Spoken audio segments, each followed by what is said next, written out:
Hi, friends. Thanks for watching. I'm just trying to make sure that this is playing. Um, Hold on just a second. My name is Andreka, and you're watching the Winning Wellness Show here on MCAT. And you can find me online at My Post-Traumatic Growth or Post-Traumatic Growth on Facebook. And I have a Wise Stamp landing page for my post-traumatic growth, and I'm in the process of getting a website built. But you can see my show, Winning Wellness, every third Wednesday of the month. And Winning Wellness has a lot of components. Your health has a lot of components to it, and something that's essential is a boundary, healthy boundaries. The definition of a cell is an entity that has a barrier, that has a boundary. That's what a cell is.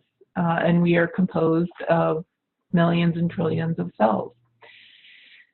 So one of the things that I've been focusing on lately is the survey. And for me, healthy boundaries have to do with reducing the amount of junk mail that I get, reducing the amount of spam I get, reducing the amount of telemarketing calls I get, because ultimately it takes a lot of my time. I have to either answer the call, try to get off their do not call list, delete the messages, and they call you like 10 or 20 times. And just handle junk mail, getting important things mixed in with other junk mail. So I just like to have things streamlined, sort of like I like having my computer streamlined. I don't like it totally full of apps and slow. And I've just got a limited amount of attention and time, as I'm sure you do too. And thank you so much for taking a moment to watch this video. And so hopefully this will be helpful for you about time management and healthy boundaries. And this survey, I'd like to preface this with, we fight not flesh and blood, but principalities. And when in the past, when there have been institutions, organizations, countries, people did wrong things for the right reasons, because it was their job, because everybody wanted them to, because they didn't want to rock the boat. And there's plenty of that here, regardless of what your personal or your political views, whichever political group you're in, there's probably something questionable that you just have to let slide, because just nobody's perfect.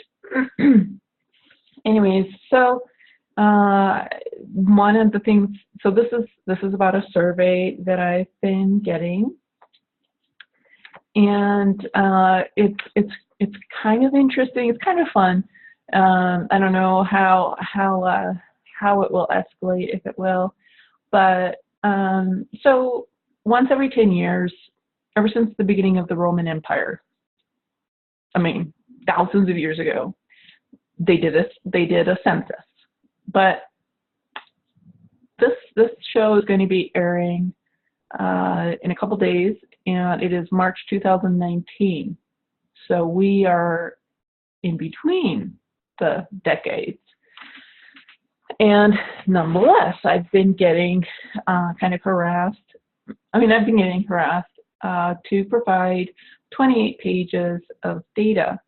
Now, this 28 pages is asking my marital status, what gender the person is that I'm married to, and also violates like HIPAA privacy. It's asking what my health issues are, what mental issues, what my capacity to function at home.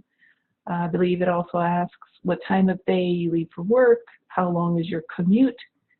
It's a surveillance device. This is outside of just how many representatives are we going to have in the government. So And in this survey, they're trying to call it a census, and it's just not. It's not technically, it's just not accurately a census. And so I did some research, and according to the Fifth Amendment and the Fourth Amendment, so the Fifth Amendment, basically, if you remember your, what is it, history or sociology or, but the Fifth Amendment is you don't have to bear witness to yourself. You don't have to speak against yourself. And again, this is a 28-page document that if you open up the envelope, they claim you are required to fill out every question. If you open up the electronic document, because they also want to, they want to get you online as well, that it won't let you delete the questions. Like it's like a very forceful survey.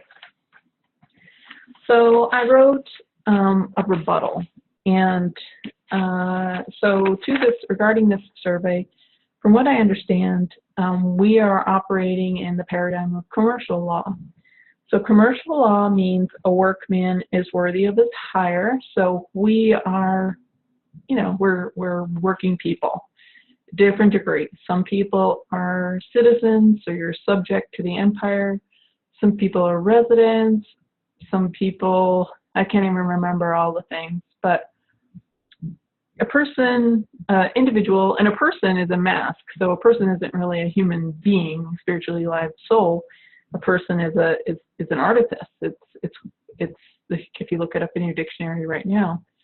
But a spiritually alive soul is worthy of his hire.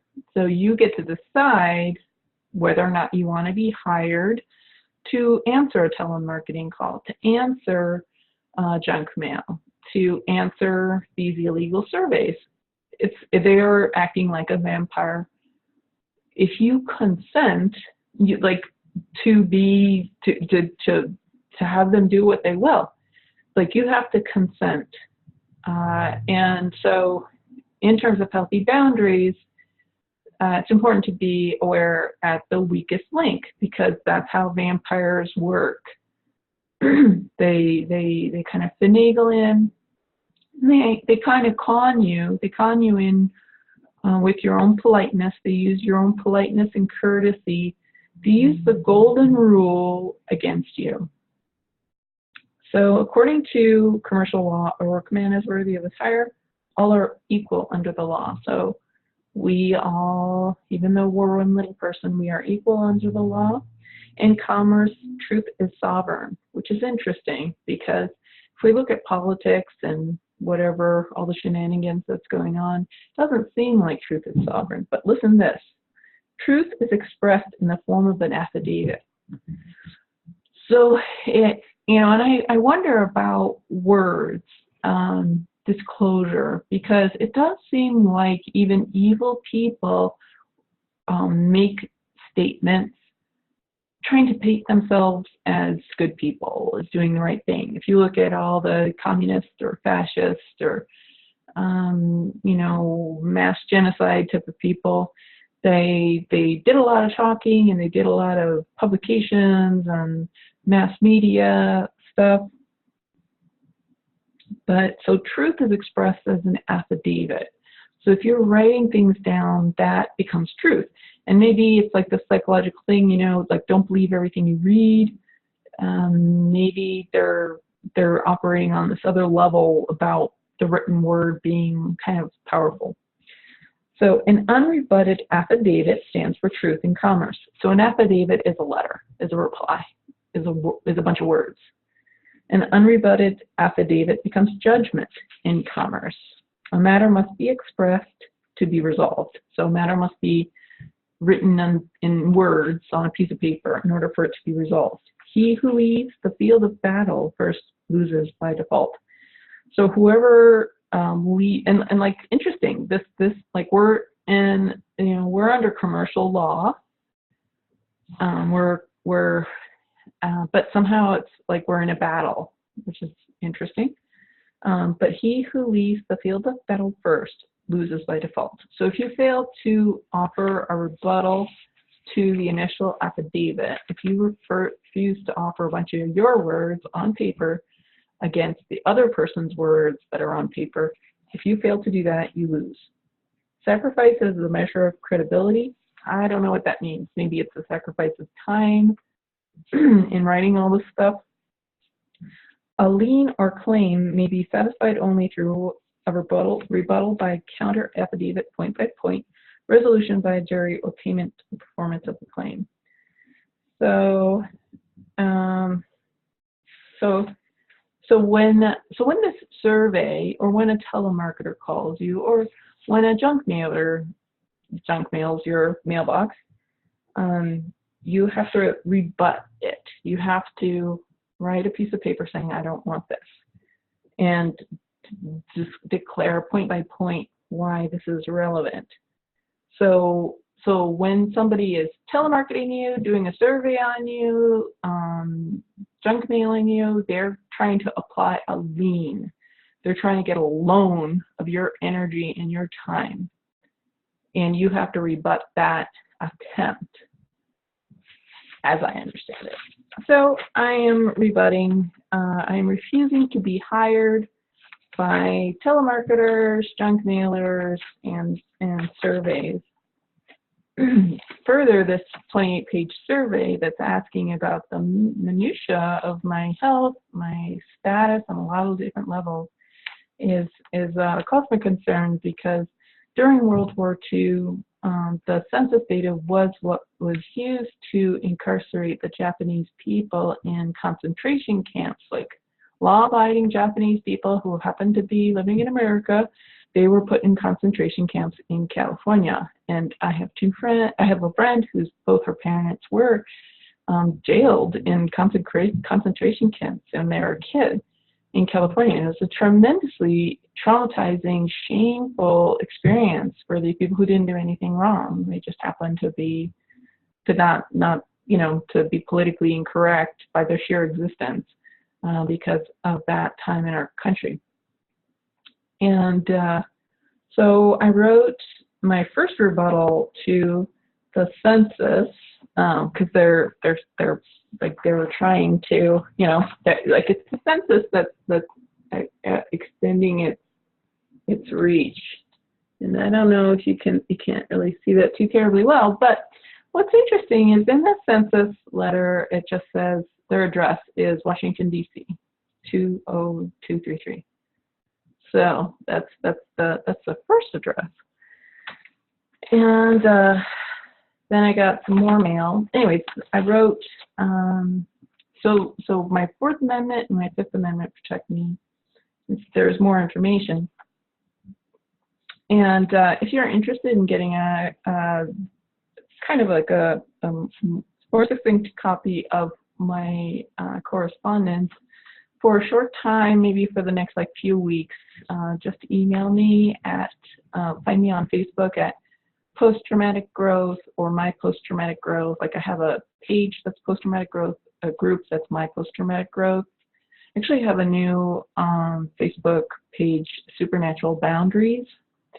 And it's supernatural boundaries because we fight not flesh and blood, we fight principalities. And what I'm realizing is people, the principality is just doing your job. The principality is just, your paycheck is more important than integrity. I mean, I've heard people say, my dad worked for the government, he saw some bad things. He said that there were bad things. So good people are just watching bad things happen. Good people are just letting bad things happen because they're like, oh, I got to pay the rent. I got to take care of my kids. Sorry that bad thing happened to you, but I am just going to stand up for my own rights. So I wrote to the census, encloses a rebuttal affidavit standing as truth in commercial communication correspondence. Pursuant to Article 1, Section 2, Clause 3 of the Constitution of the United States of America, the only information your principality might be empowered to request is the total occupants of this address. My name, sex, age, date of birth, race, ethnicity, telephone number, relationship status, housing tenure is absolutely outside of apportioning direct global taxes, or determining the number of representatives in the House of Representatives. Therefore, Congress and the Census Bureau lack constitutional authority to make that information request a component of the enumeration outlined in Article 1, Section 2, Clause 3. In addition, the person I represent is protected from being subject to a fine for basing their conduct on the Constitution, as the Constitution trumps laws passed by Congress. So they're trying to say in this survey, which is not the census, they're trying to say it's illegal to refuse to complete it. They're also trying to say that you can go to jail for not completing this. And they're also threatening like a $5,000 fine. Now, if we look at where this information goes, they have 28 pages of very detailed, very intimate information about each person that they're doing the survey. And they sell it. They sell it to marketers. They sell it to the highest bidder. And I just don't want my information to be sold, you know, and they're trying to be like, you're doing this for your country. No, I'm not. Like, you're not my country. Like, these survey people, like, it's not benefiting the country. So anyway, according to Interstate Commerce Commission versus Brimson, 154 U.S. 447479, May 26, 1894, neither branch of the legislative department, House of Representatives or Senate, still less any administrative body, such as the Census Bureau, established by Congress, possesses or can be invested with a general power of making inquiry into the private affairs of the citizen. So it's saying that the Senate, the Congress can't invade our privacy, and neither can an administrative body, such as the Census. They can't invade our privacy either. Just be, you know, like they're even lesser than Congress or Senate. So that's Kilborn versus Thompson, 103 U.S. 168190. We said in Boyd versus U.S. 116 U.S. 616, 636 Supreme Court 524 onward. And it can bear repeating that the principles that embody the essence of constitutional liberty and security forbid all invasions on the part of government and its employees of the sanctity of the spiritually alive, I just put that emphasis, man or woman, my emphasis, home and privacies of his or her life, as said by Mr. Justice Field and Pacific Right Commission, 32 Federal 241250, of all the rights of the citizen, few are of greater importance or more essential to his peace and happiness than the right of personal security, and that involves not merely protection of his person from assault, physical, mental, supernatural, emotional, political, etc., my emphasis, includes also exemption from his or her private affairs, books, papers, from inspection and scrutiny of others. Without the peaceful enjoyment of this right, all others would lose half or more of their value.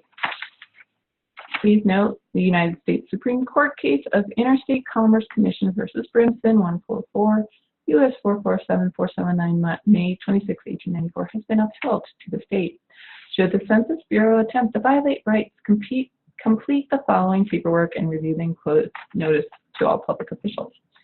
So I have a questionnaire where I have, it's a public servant questionnaire, and it's just asking their name, their resident address, agency, supervisor, and their address. Will the public servant uphold the Constitution? What's their state ID number, badge number, bonding agency, and bond number? Will the servant furnish a copy of the law that authorizes the request, which they were unable to do because there is no law that forces a resident in the U.S. to give all of their private information. It's not in the law. Will the public servant read aloud the law authorizing the request? Are answers to the public servant questions voluntary or mandatory? Are questions based on specific law, or are they a discovery process? What other uses may be made of this information? What other agencies have access to this information? What will be the effect on me if any or all questions are not answered? Have you consulted, questioned, interviewed, or received information from any third party, other agency, or government source relating to this matter? If yes, enter name of any and all such parties, and so forth.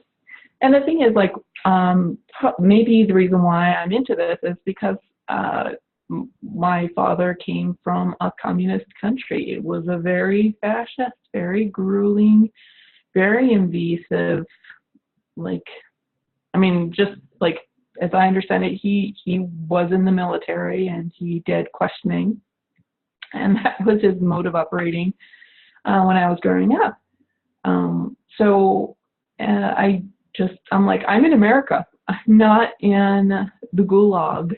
You know, I am not like a prisoner in a prison, you know? And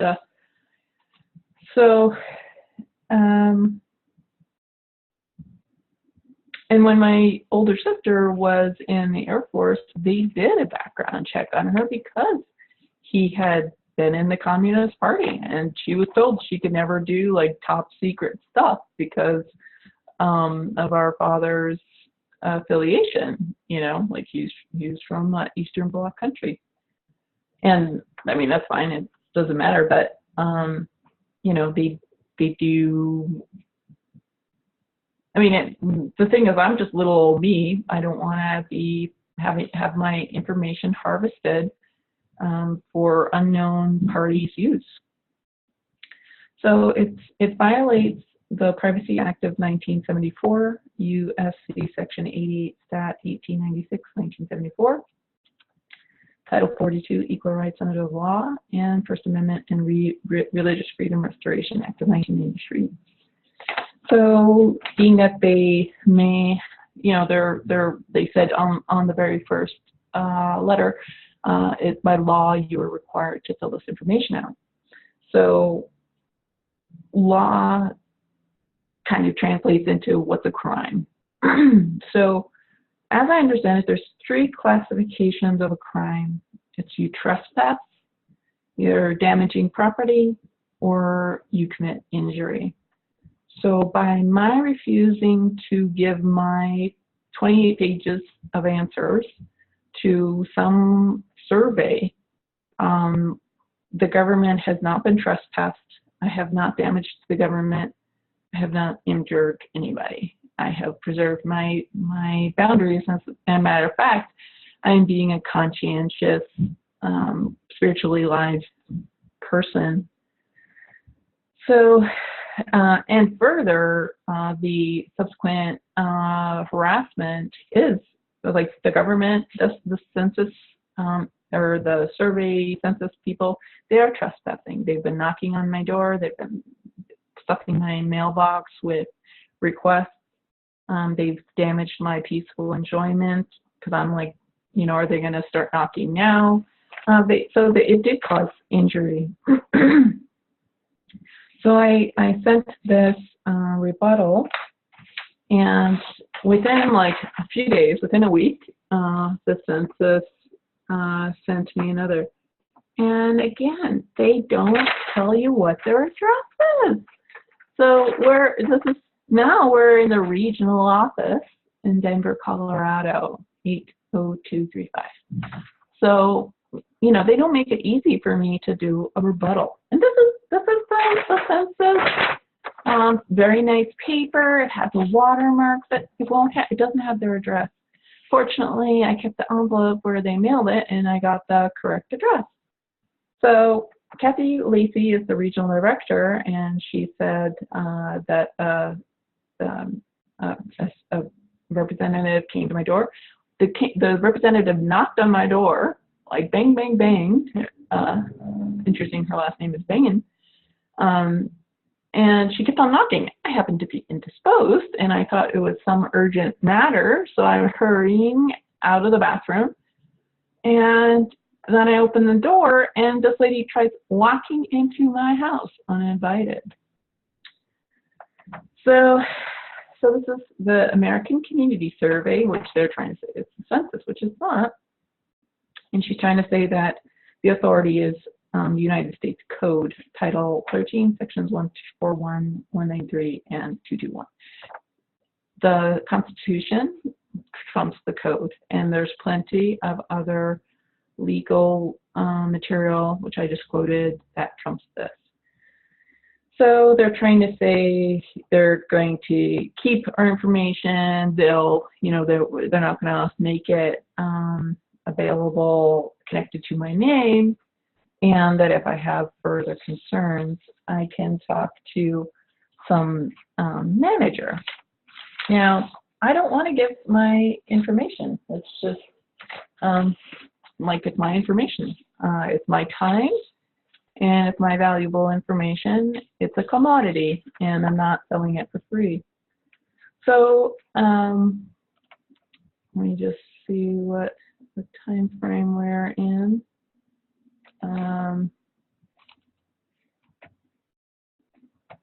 Sorry about that, folks. So much for that. I'm just not sure how long I got, but well, anyway, see, I'm gonna close. Okay, so thank you for watching, and I'm back. I still don't know what time frame I'm in, but anyways, so I'm sending the regional director a letter, and for anybody else who's been randomly selected, like I've been a libertarian in the past, I know enough that I have rights. So Kathy Lacey, L. Lacey is the regional director. Number 250, the American Community Survey of the U.S. Census Bureau in Lakewood, not Denver. So switching it up, first they're sending it from Washington, then they're sending it from Denver, but it's really Lakewood, Colorado. So this is my second letter that I am going to send registered and certified, so I'm like having to spend all this money, but this is my rebuttal, my affidavit. Notice of refusal of consent to trespass and surveillance, notice of liability. So I found this smart meter refusal letter that I basically used almost word for word, because a smart meter, that utility, that it's a Wi-Fi meter, well, it's a surveillance device, really. So I am writing, just using that wording, and I just changed out smart meter with the survey. So the notice of refusal of consent to trespass and surveillance, notice of liability. So the American Community Survey, Census Bureau, Commerce, and all agents, officers, employees, contractors, and interested parties. If you intend to bully the resident at the above address for their private information or any activity at the above address, you and all parties are hereby denied consent for attempting to force against her consent and hire the spiritually alive person residing at the address to provide her valuable personal information and taking her valuable time for your unlawful profits. Participation of monitoring the above resident's life is hereby refused and prohibited. Informed consent is legally required for any surveillance that will collect and transmit private and personal data to unelected, undisclosed, and unauthorized parties for undisclosed and authorized purposes, such as repurposing such valuable data for profits. Authorization for sharing of personal and private information may only be given by the originator and subject of that information. That authorization is hereby denied and refused with regard to the above property and all its occupants. So-called American Community Survey violates the law and causes endangerment to residents by the following factors. They individually identify demographics in the home and record 28 pages of life facts causing invasion of privacy. They monitor household activity and occupancy in violation of rights and domestic security. They transmit such data by unelected, therefore unauthorized and unknown parties. Those data can be used to monitor behavior and occupancy, and they can be used by criminals to aid criminal activity against the occupants. Data about the occupant's daily habits and activities are collected, recorded, and stored in permanent databases, which are accessed by parties not authorized or invited to know and share that private data by those individuals' activities were recorded. Those with access to the database can review a permanent history of household activities, complete with calendar and time of day metrics to gain a highly invasive and detailed view of the lives of the occupants. Those databases may be shared with or fall into the hands of criminals, blackmailers, corrupt law enforcement, private hackers with wireless transmissions, power company employees, and other unidentified parties who may act against the interests of the occupants under metered surveillance. Surveys by force without residents' consent are, by definition, surveillance devices which violate federal and state wiretapping laws by recording and storing databases of private and personal activities and behaviors without the consent or knowledge of those people who are monitored. It is possible, for example, with the analysis of certain survey data for unauthorized and distant parties to determine medical conditions, sexual activities, private locations of persons within the home, vacancy patterns, and personal information and habits of the occupants. Your company, with all due respect, as it was not elected, has not adequately disclosed a particular recording and transmission and end user and profit motives of the survey, or the extent of the data that will be recorded, stored, and shared, or the purposes to which the data will and will not be published. So I repeat the Constitution here and what it described about privacy earlier.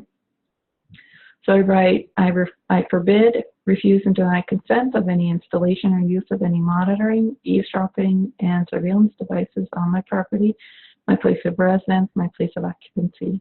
That applies to and includes surveys and activity monitoring devices of any and all kinds. Any attempt to install such device directed at me or other occupants of my property or residence will constitute trespass, stalking, wiretapping, and unlawful surveillance and endangerment of health and safety, all prohibited and punishable by law through criminal and civil complaints. All persons, government agencies, and private organizations responsible for implementing and installing or operating monitoring devices directed at or recording my activities, which I have failed to consent to and specifically authorized in writing, will be fully liable for any violations, intrusions, harm, or negative consequences caused by or made possible by those devices, whether those negative consequences are justified by law or not. This is a legal notice. After this delivery, the liabilities listed above will not be denied or avoided by parties named and implied in this notice. Civil service immunities and protections do not apply to the installation of surveys due to the criminal violations they represent. Notice to principal is notice to agent, and notice to agent is notice to principal. All rights reserved. So that is what I just like repurposed a smart meter letter. So hopefully that works. So if the regional director continues to bother me, she's going to fill out this public service questionnaire, which will make her liable for injuries. And what the point of that is, so there's the Privacy Act of 1974, and violations of that privacy means that there's like financial compensation that's due.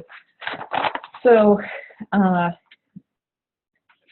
it means like I reserve all religious, constitutional, civil, and human sovereign rights. So this is the notice to all officials you can find online, but definitely contact me in the next couple of weeks, because I'll do this. I'll send you the following information just for a couple of weeks, because I've got other things that are going to come up. So again, in this notice to all public officials, the second point is, I will not consent to any search of my personal property, won't answer any questions without a public servant questionnaire, will hold liable under full commercial liability for damages. So commercial liability, again, is damaging property, causing harm, and I forget what the third one was, but they're violating commercial liability. I don't know if I'm saying that right, legal terms, but hopefully you know what I mean. So will hold liable under full commercial liability for damages through civil suit any public servant who deprives them, so depriving me of, knowingly allows me to be deprived of, conspires to deprive me of, is negligent through deliberate indifference to, discriminates against.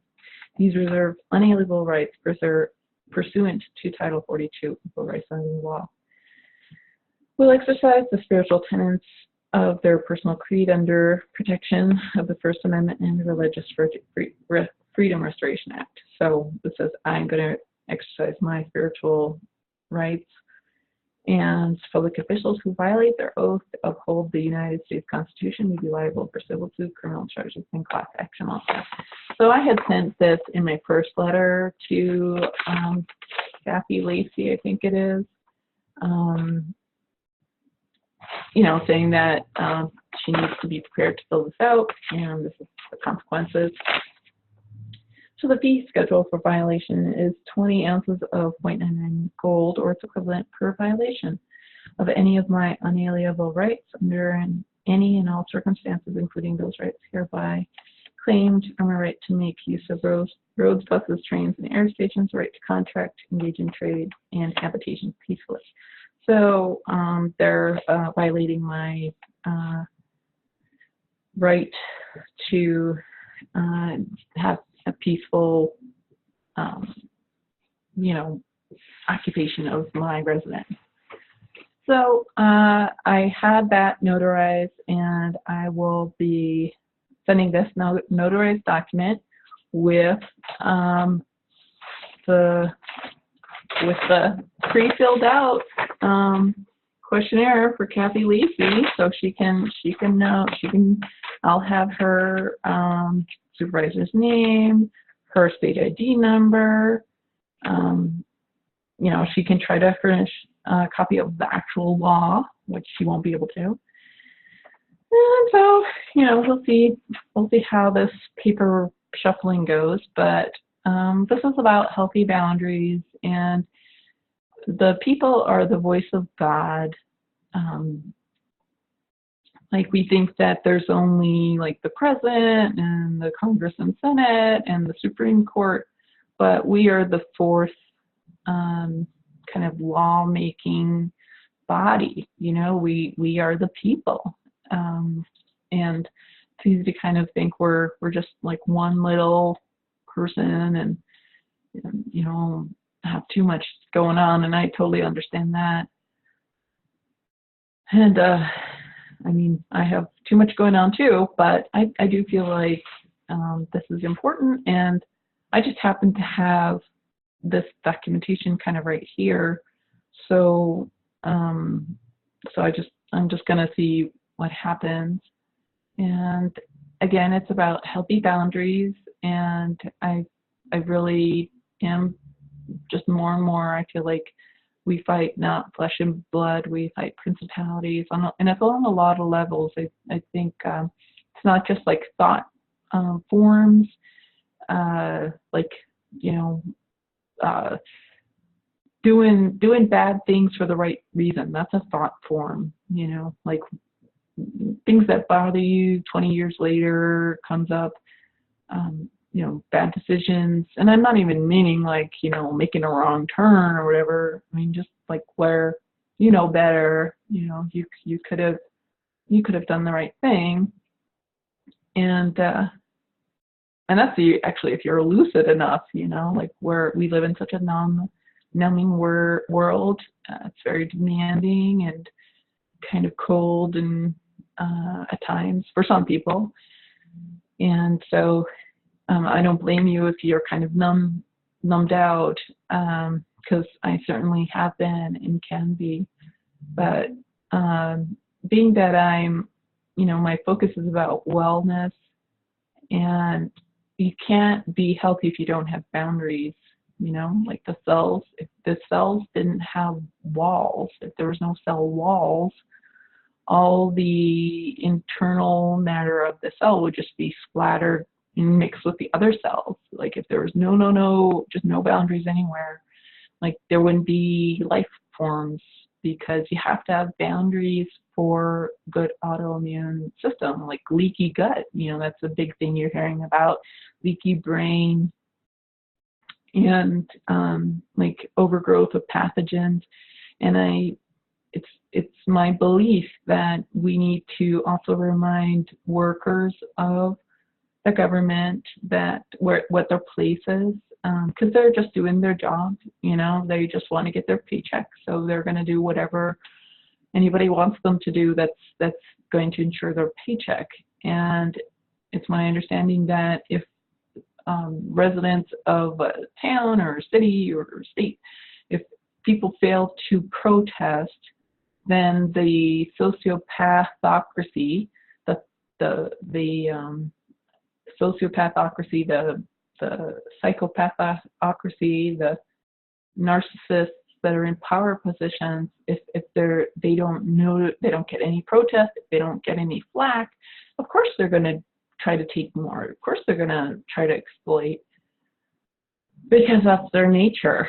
And so that is the latest with my thoughts on healthy boundaries. Our healthy boundaries are on multiple levels.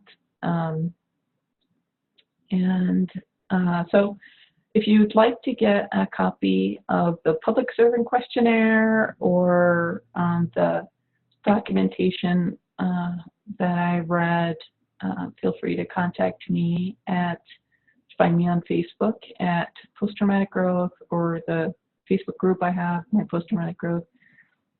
Excuse me. And I have another new Facebook group I called Supernatural Boundaries, for highly sensitive people with autoimmune post-traumatic stress response. And I also have a landing page, which is my Post-Traumatic Growth, and I'll soon be starting my Wellness Whisperer website and launch soon.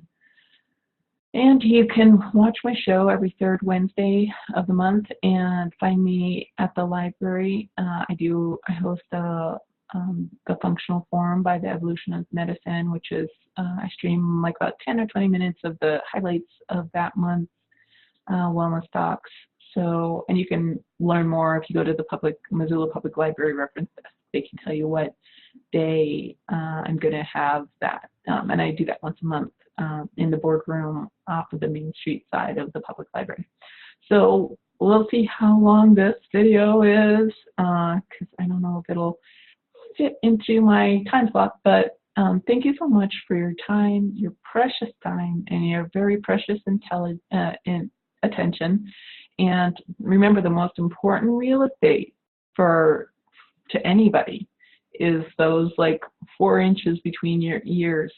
Protect it. That's very valuable, and it's what all the principalities are trying to get, whether it's Facebook or YouTube or eBay or Amazon or whatever. So keep your healthy boundaries, your healthy mental boundaries, your psychic space boundaries, and pray and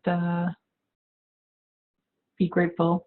So I'm grateful for you and this opportunity to be able to reach out to this area and share what I'm learning. So with that, God bless, and until next month. Bye-bye.